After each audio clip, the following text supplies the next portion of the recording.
Number one. So I don't know if anyone's going to read this, but I feel like I need to get my story out there. When I tell people this story, they brush it off and say, "Oh wow, that's creepy." But this event really took its toll on me. Anyway, this is a completely true story. I'll start it off with a little introduction. My name's Chloe, and I'm 17. 2 summers ago, when I was 15, 16, I worked at an average sleepaway summer camp. I never went to camp when I was a kid, but I did some first aid lifeguard training at it a year prior to being a counselor there, and I loved it. That's why I decided to work there, get all my volunteer hours, and spend my whole summer there. About 4 weeks. It was right on the water, and I thought it was going to be nice. I was wrong. Very wrong. Everything was okay and absolutely normal until my last week. So, the last week I worked, there was a seniors girl week, meaning that girls aged between 11 and 14 could attend, and all of the counselors were females. I had a cabin of 5 girls, two of which were brats, so most of my time was delegated to them. All these girls were 11 and 12. Now, the first 2 days of camp were fairly normal. I had a few homesick campers at bedtime, but with some positive reassurance, I got them to sleep. Homesickness with the kids is only ever usually a problem at night, specifically the first few nights, as the kids adjust from being away from home. That's why I was so surprised. One of the most independent girls in my cabin, one of my favorites, woke me up by standing in front of me and waiting for me to wake up. Kinda creepy. On the third night, she tells me that she thinks there's something outside and she wants to go home. This cabin was on an island surrounded by the forest. I told her it's probably just an animal. There were notorious deer and raccoons at the camp quite often, and with some reassurance, I got her to go back to bed. Now, I didn't think twice about this, having worked there 3 weeks already, and it was pretty common, honestly. Now, this is where the shit starts getting weird. The next night, she does the same thing to wake me up. She tells me she has to go to the bathroom, which is a bit of a walk away from our cabin. I go with her. Obviously, once we're in the bathroom, in the light, it was pretty clear to me that she had wet herself, so I asked her about it, and she said it was just an accident. Alright, I had no problem with this. I let her get herself cleaned up and went to get one of the camp leaders, wondering what I should do about this girl's sleeping bag. So the camp leader, her name was Elmo, everyone at the camp had code names, something fun for the kids, I guess. The girl in question's name is Kieran, and I don't know why I haven't mentioned that yet.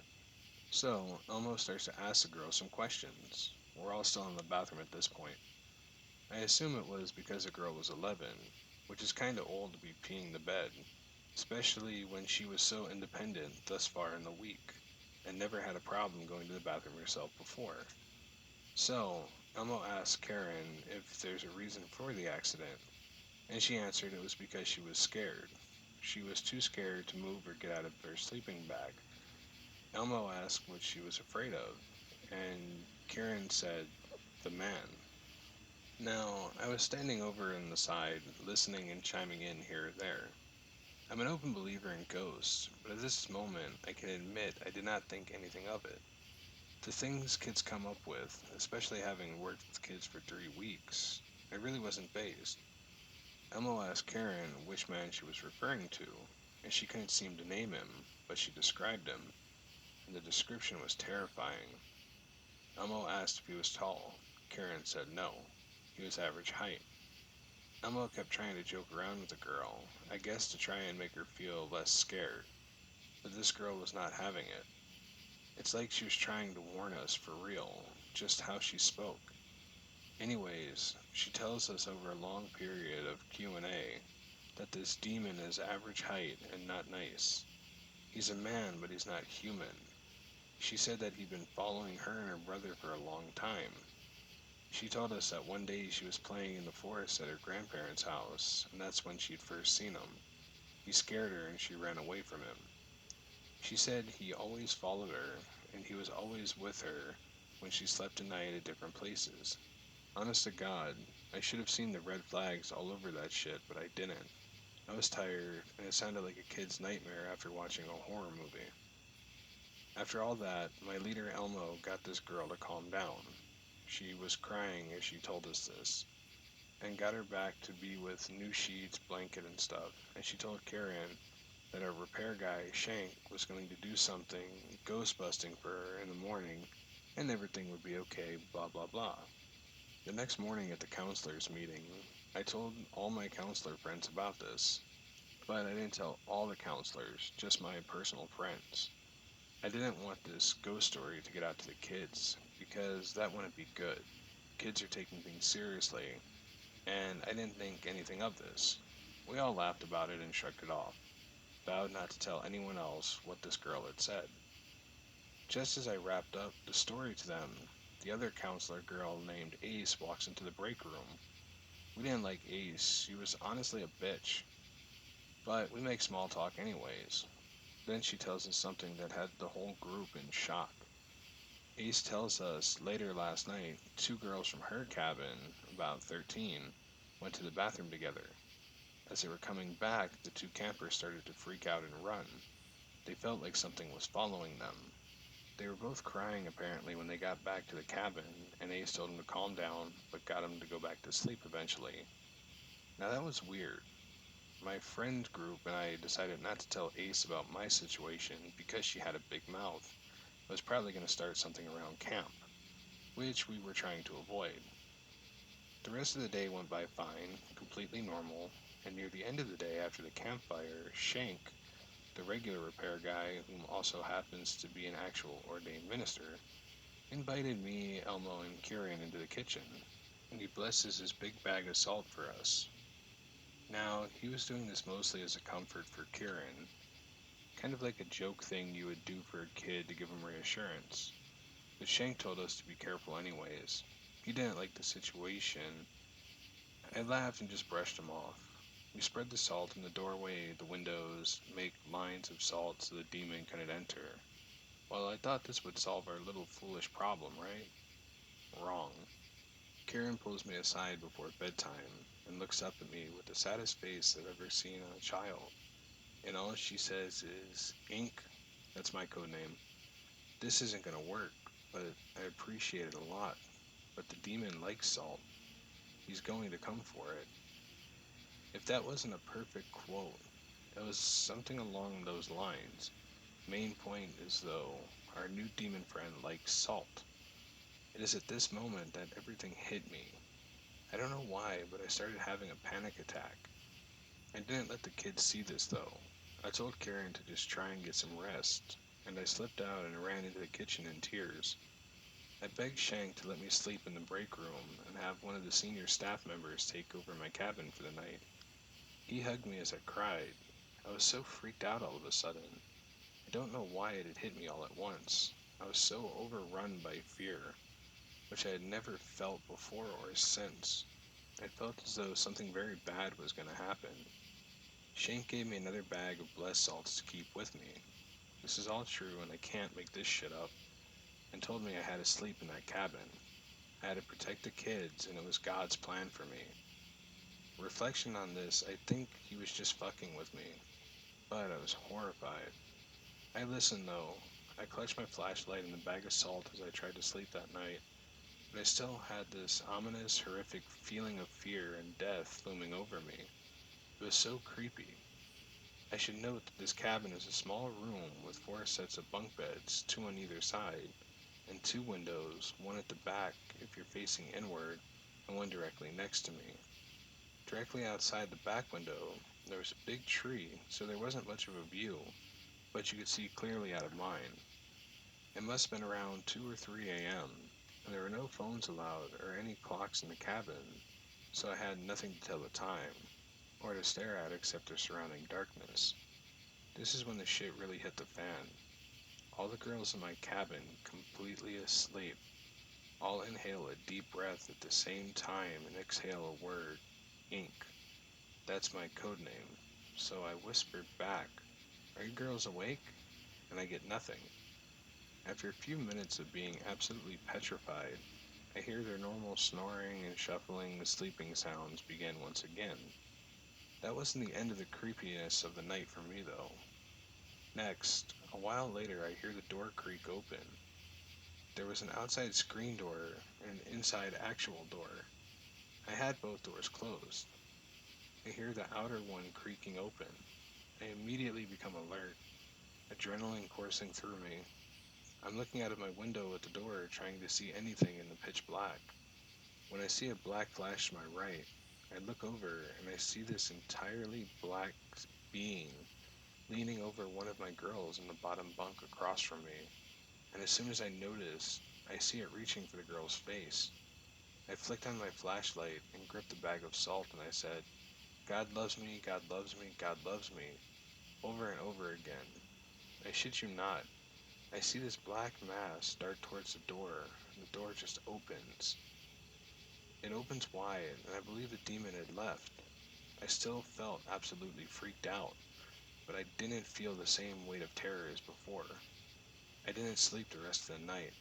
As soon as I saw that the sun was starting to come up from my window, I darted up and over to my good friend Marco's cabin.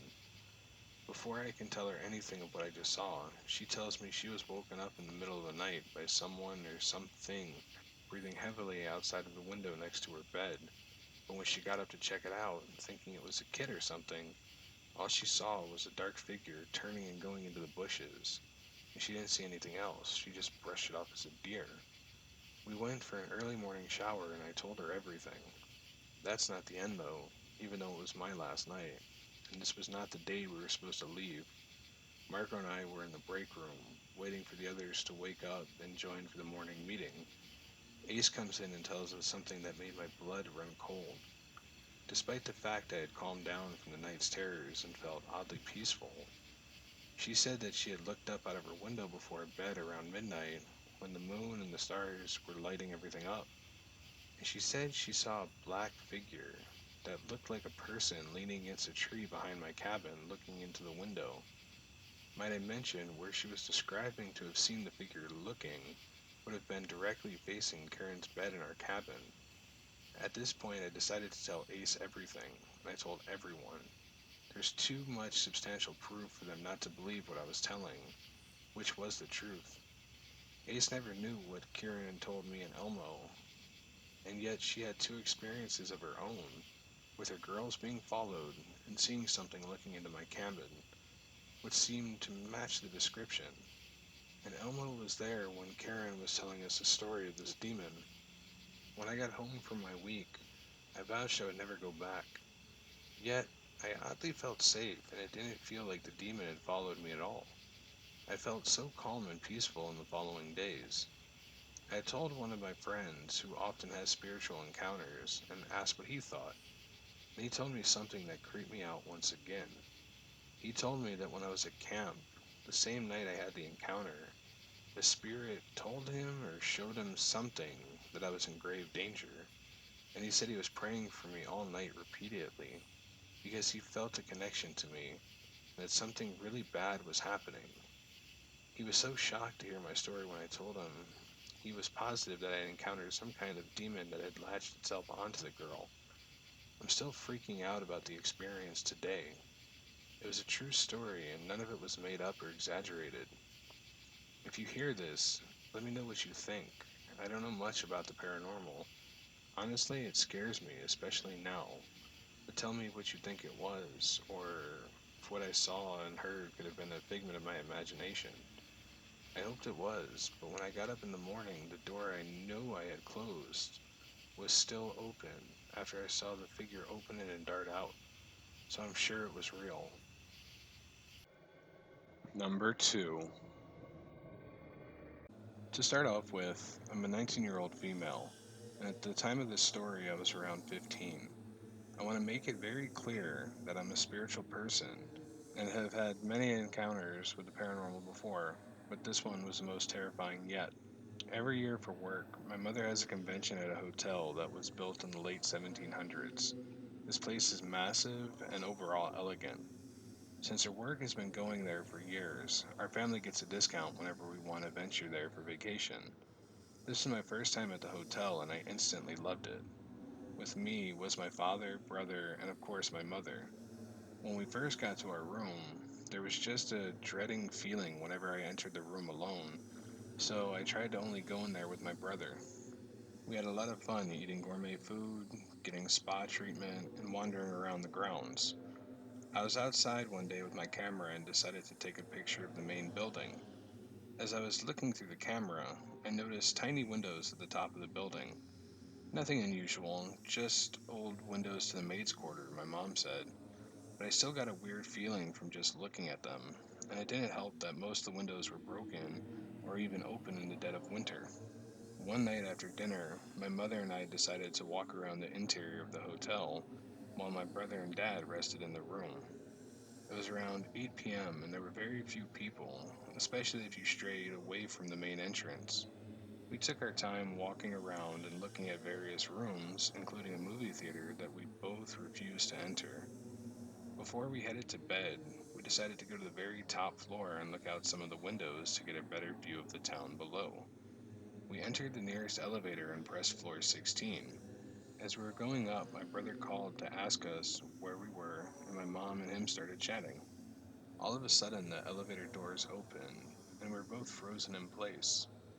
The door opened, and we both got hit with an incredibly cold breeze, along with the pitch black room. We both immediately pressed a different floor because we could sense that we weren't supposed to be there. I squeezed my eyes shut because I was so scared something was going to pop out at me. Suddenly, the doors close, and we both start to relax. But all of a sudden, the numbers on the elevator display panel started going crazy. It was rapidly displaying two, then various other numbers, including those that weren't even listed as buttons on the elevator. I got so scared that my mother and I were hanging on to each other by complete terror. By this time, my mother was off the phone with my brother, and we had no idea what was going on.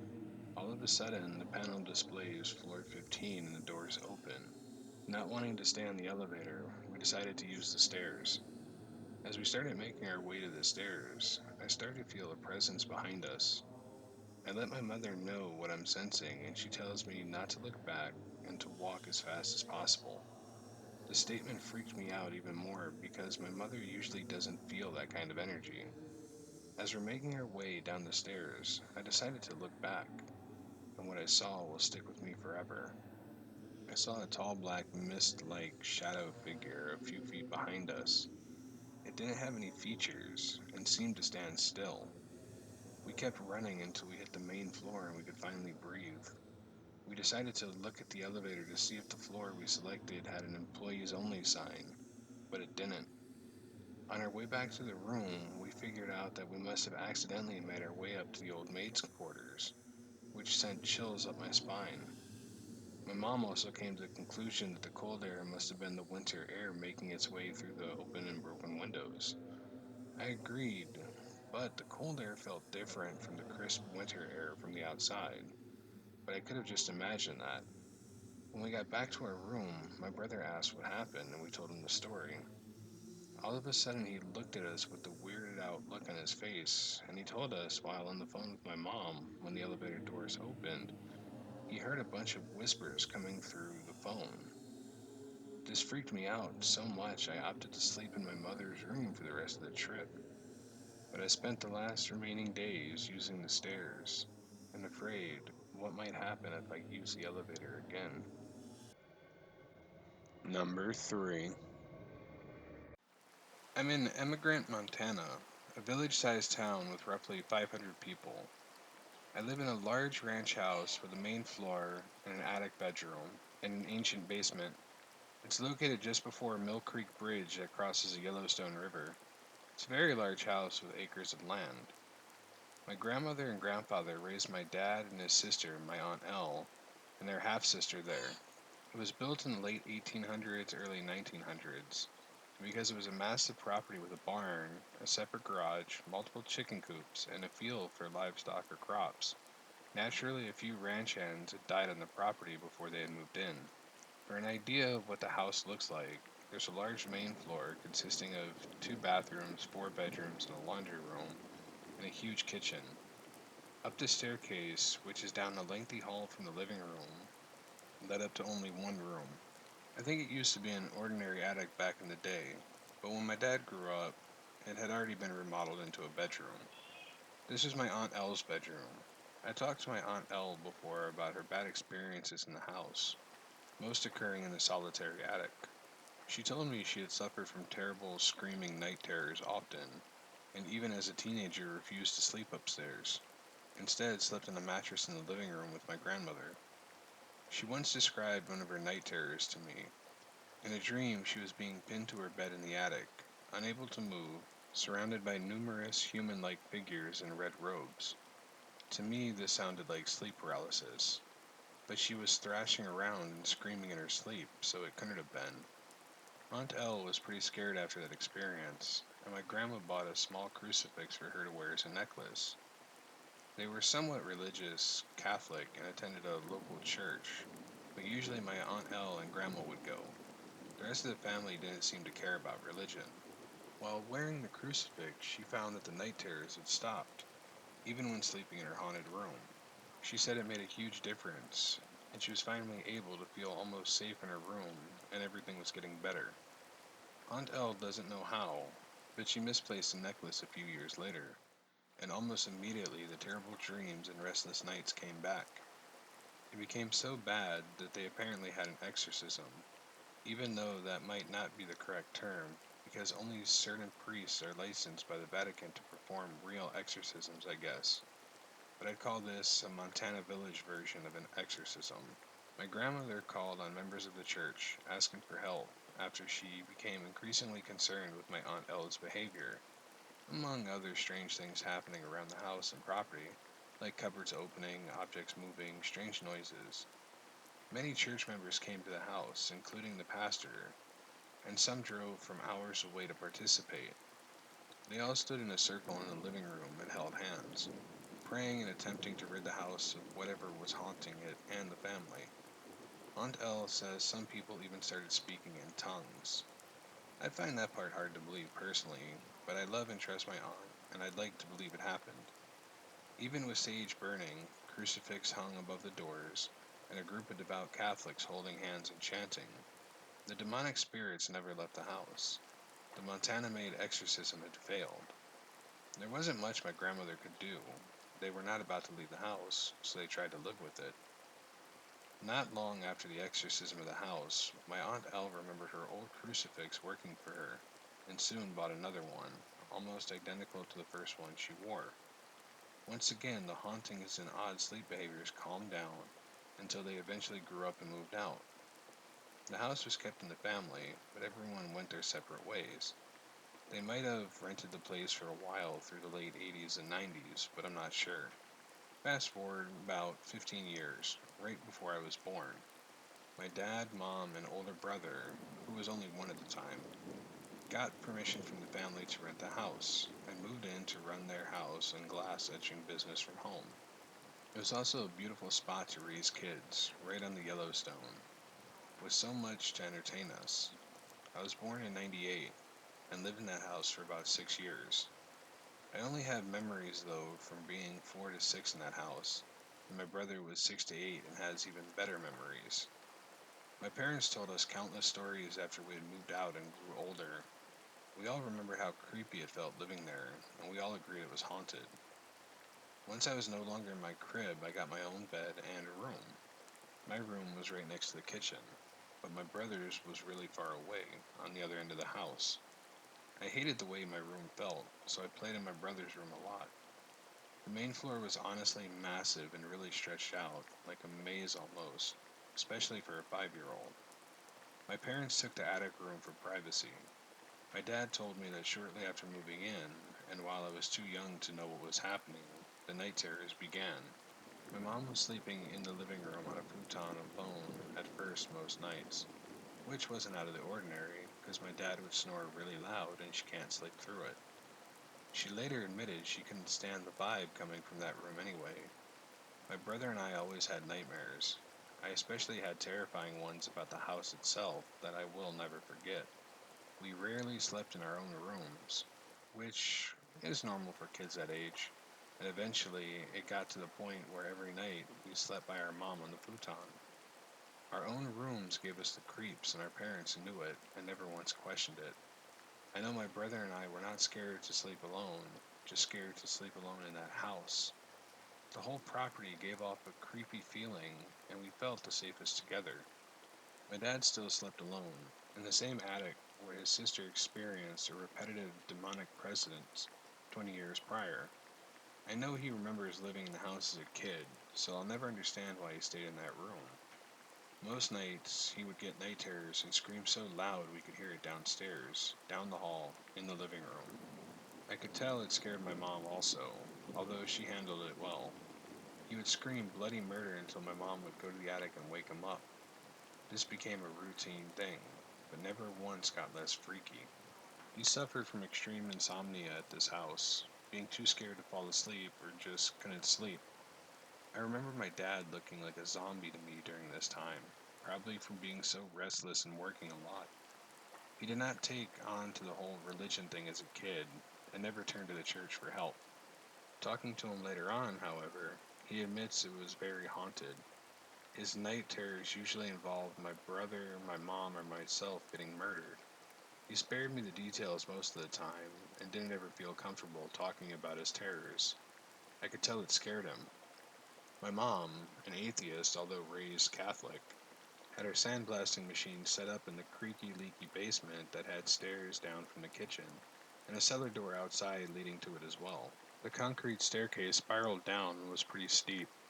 The basement itself was riddled with mice, and I think we even found a feral cat with babies down there. It honestly looked like an old, damp torture chamber with terrible lighting and mold everywhere. My mother spent countless hours in that basement, putting designs into glassware and tiles to sell so she could help my dad support us. She told me she always had a terrible feeling being down there alone and hated working in the dim light. Often she would open the cellar door to let light in, but she hardly let my brother or I keep company with her while she was working. Around 2004, we moved out, and the family sold the whole riverfront property for roughly $1 million to some rich guy who wanted to rent the rooms out for fishermen. Last I checked, though, it has since been sold or rented out to some hippie who raises goats. I drove by it last week, and you can see through the giant glass windows that she still has the rooms illuminated with red lights for some reason. My mom began having sleep paralysis at that house, but doesn't get it much anymore. My parents divorced in 2014, and she's now engaged to someone else. My dad's night terrors continued for a year after we moved, but eventually they stopped. His insomnia never went away, and he was restless until the day he passed. Since I was maybe 5, I have been having routine nightmares, crazy lucid dreams, and constant sleep paralysis. Even though I live away from my family now and have my own apartment, I had a handful of petrifying paranormal experiences with my boyfriend. My brother is 23 and takes care of my grandmother in the apartment my dad died in. He hasn't had nightmares like he used to, I think. We don't talk much anymore because we're both busy people. My cousin, Aunt Elle's daughter, recently told me she also suffers from sleep paralysis and oddly frightening dreams, although she never lived in the house. They did come to visit a lot when we lived there, so she had spent enough time in the house. We're both 20 years old now, and we don't talk much nowadays, but we always felt a stronger relationship than our other cousins did because we look identical and sound the same too. None of her brothers or sister had any problems like that. It's currently 5:30 in the morning, and I'm telling this because my Aunt Elle called me about an hour ago. This was out of character for her because she has a normal 9 to 5 job and a normal sleep schedule. She doesn't work tomorrow, but it's still a little strange. She called me to tell me she had found her original crucifix, which she swore had been lost 30 years ago, in the house. She gave it to her daughter and told her to wear it, as Jesus is supposed to protect you from demonic presence. She also decided to give me the second crucifix, hoping it might protect me from whatever invisible presence there might be. I never plan on taking it off, as she really wants me to have it.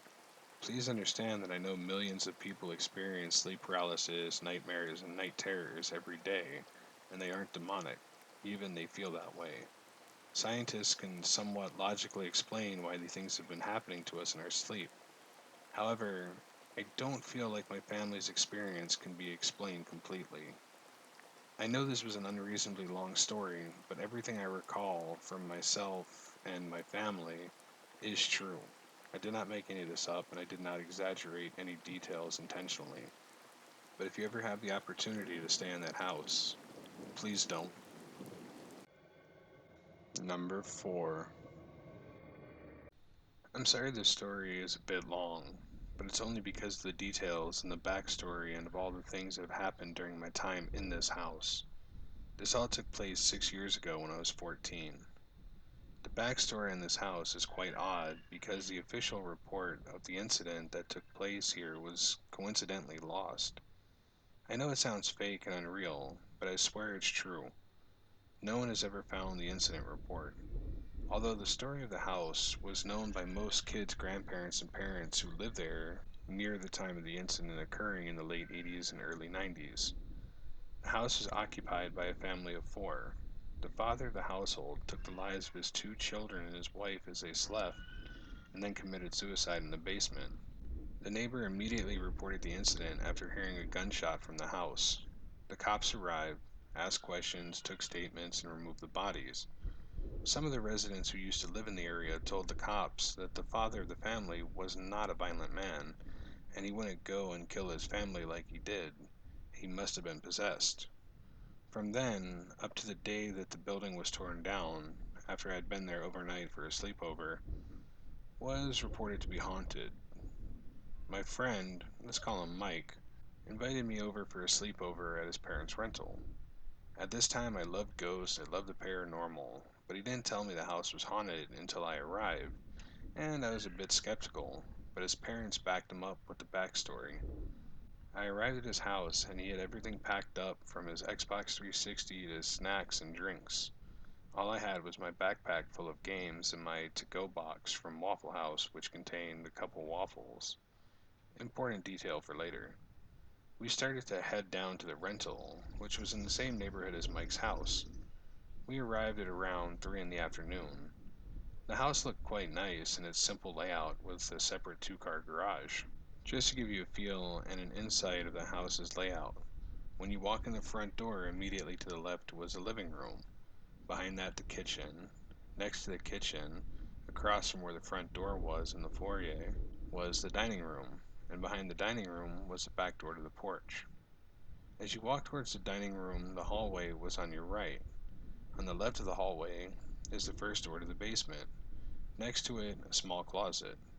Next to that was the first bedroom, and across from that, the second. To your immediate right in the hallway was the full hall bathroom. The master bedroom was located directly in the back. When you enter the master bedroom, the bathroom is on your immediate right, and to the left of the bathroom is a medium walk-in closet. Across from where you're standing is a bed against the wall with no footboards. Again, important for later. Mike set up his Xbox and I put all the food in the fridge. We immediately started to play video games after we got the system up and running. About an hour or so in, there was no activity whatsoever of the paranormal. I eventually got up to get my to-go box and eat my waffles because I was tired of Doritos. When I opened the fridge, I noticed my to-go box was open and one of my waffles was missing. I knew it wasn't Mike who took it because he was with me in the living room the entire time. So I grabbed the to-go box and brought it back into the living room, and I told him what I encountered, and he thought it was kind of odd, but then he joked back saying it might have been the ghost wanting some real food. After about 20 minutes of more video games, we heard a door slam shut. We just took a look at each other for a minute, and Mike told me to stop smiling so much, because it looked creepy, but I was excited to finally catch some paranormal activity. Mike told me to go check on it, and without much hesitation I did. I slowly walked down the hall, checking each room. Nothing was out of the ordinary. When I reached the master bedroom, nothing was out of place, nothing on the bed. Then I heard the water running, which I didn't hear when I entered the room, and the door to the bathroom was open, not closed. The same was with the closet door as well, so I didn't know what door slammed shut. I called Mike to show him the running water. We entered the bathroom, turned off the water, and started looking around to see if anything was out of place, but nothing else was out of the ordinary. It wasn't until we started to leave when Mike stopped dead in his tracks. I asked him what was wrong, and all he did was point it at the bed. It was then that I realized, I shit you not, my waffle that had disappeared was on the bottom right corner of the bed on a styrofoam plate. I told Mike to go to the end of the hall and ask if he could see it. He said he could, but he swears up and down when we walked in the room to check out what I found, he didn't see it on the bed. He told me if it was on the bed, you could have seen it clearly as day. We thought it was spooky, but I personally loved it. We returned to the living room and played some more while discussing what we saw. After about 40 minutes, we get the jump of our lives. All the cupboards and drawers in the kitchen opened and slammed simultaneously. We both jumped out of our skin. I went to check it out, but it was just crazy to think of all the cupboards and drawers opening and slamming at the same time. A few minutes later, we hear a small clang come from the basement. We both ruled out the heater, since it's midsummer, and the AC because the AC was already on. At this point, Mike decided to bounce because he was officially creeped out. I, on the other hand, decided to stay for the rest of the night. He let me keep the Xbox so I could have something to do. About 20 minutes later, Mike calls me. I put him on speakerphone so I could play the game. He asks if anything has happened since he left, and the craziest shit happens as soon as I say no. A loud ass bang comes from the basement. It sounded like someone took a crowbar and hit a barrel with it. I immediately rushed to the basement door. I'm a bit hesitant at first, but I open the door and turn on the light and run down the stairs with my phone. Mike is dead silent on the other end. Then he breaks the silence as I'm searching for the source. He asks if there's anything down there, and I told him no. This basement is finished and it's quite big and fully furnished. I see and hear nothing, so I go to leave. I was halfway up the stairs when I hear what sounds like a man moaning in pain at the bottom of the steps. I take off up the steps and slam the door and lock it. I asked Mike if he heard it on his end, and he said he did. That truly scared the living shit out of me.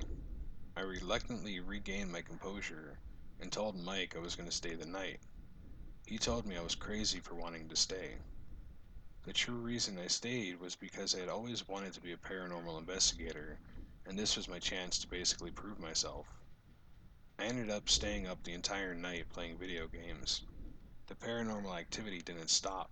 This shit was frequent. Every few minutes I'd hear one of the doors slam, or one of the sinks would be running. At one point, all the doors shut at once, except for the basement, front, and back doors since they were already closed. The second creepy incident was when I heard the shower in the master bedroom come on. I went to check it out and turned it off. By this point, I was more annoyed than intrigued, because the only thing these ghosts wanted to do was mess with me. So anyway, I'm leaving the bathroom, and I scan the master bedroom for anything out of place, and sure enough, I see it. It was small at first, but then it got bigger. It was on the bed. It looked like someone or something was sitting on the edge, and then started to lay on the bed, but nothing was visible, only the large indent they were making. I quickly called Mike and told him what I was seeing. He flipped out and told me I should leave. I told him to relax and I was going to be fine. For the rest of the night, the door slamming continued along with random drawers and cabinets being opened. Also, the water running from random sinks, and these ghostly shits went as far as to dump the trash all over the kitchen. Finally, the sun came up, and I hadn't even gotten a single moment of sleep.